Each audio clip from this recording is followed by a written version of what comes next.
Loi anti-casseurs est passée à l'Assemblée nationale. On en parle beaucoup de cette loi qui divise. Bonsoir, maître Basile Adair. Merci d'être avec nous ce soir sur Europe 1. Vous m'entendez, Basile Adair ?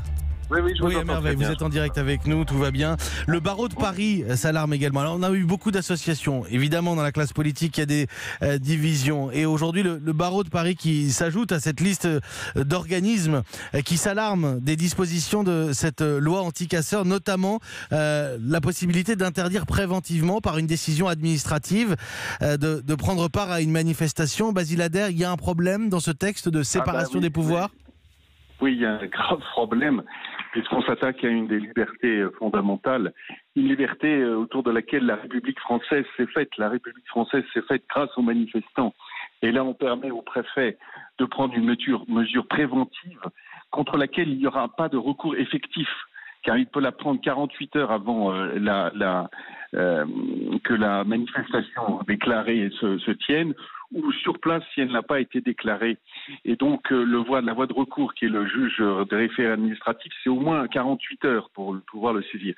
Donc de fait, ça a une mesure d'interdiction de manifester prise unilatéralement par le préfet, c'est-à-dire sur instruction politique, sans voie de recours judiciaire, et contre les personnes qui seront peut-être fichées, mais qui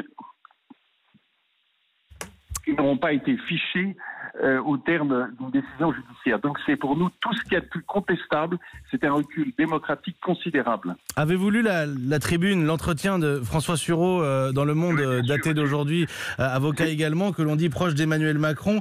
J'en cite un extrait: la démocratie ne tient pas à des objets matériels, une statue sous l'Arc de Triomphe, une porte de ministère, elle tient à des choses plus invisibles, et c'est à celle-là que le gouvernement s'attaque. Basile Adair, on n'est pas un peu en train de dramatiser la situation ? Mais pas du tout, pas du tout. Il faut que vos éditeurs prennent conscience qu'un pouvoir qui ne serait pas démocratique avec une telle loi pourrait tout interdire. On serait dans un état policier. Il n'aurait pas besoin de changer la loi. Et donc, quand François Sureau dit on s'attaque à quelque chose de plus invisible, c'est exactement ce que je vous disais. La liberté de manifester, c'est-à-dire la liberté d'expression collective, de protestation, elle est au cœur même de notre histoire républicaine. C'est la première fois qu'on fait une mesure où on interdit à des gens de manifester sans intervention du juge judiciaire.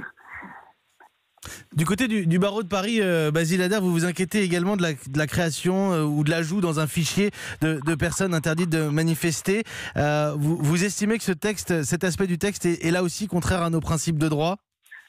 Mais oui, parce que, encore une fois, ce fichier n'est pas subordonné à la reconnaissance antérieure d'actes répréhensibles constatés par une décision judiciaire définitive. Si vous voulez, on dit de quelqu'un qu'il est délinquant alors même qu'il n'a pas été jugé comme tel. Et ce que je voudrais ajouter, c'est que nos lois aujourd'hui, depuis 20 ans, on ne cesse d'y ajouter des nouvelles dispositions qui sont plus répressives les unes que les autres, offrent toutes les mesures d'arrêter les casseurs, ceux qui ne respectent pas les règles. Et ce n'est pas en s'en prenant à la liberté de manifester qu'on offre une bonne réponse. C'est vraiment le contraire de ce qu'est notre démocratie. Merci Basile Adair. Merci d'avoir répondu à nos questions en direct. Vice-bâtonnier du barreau de Paris.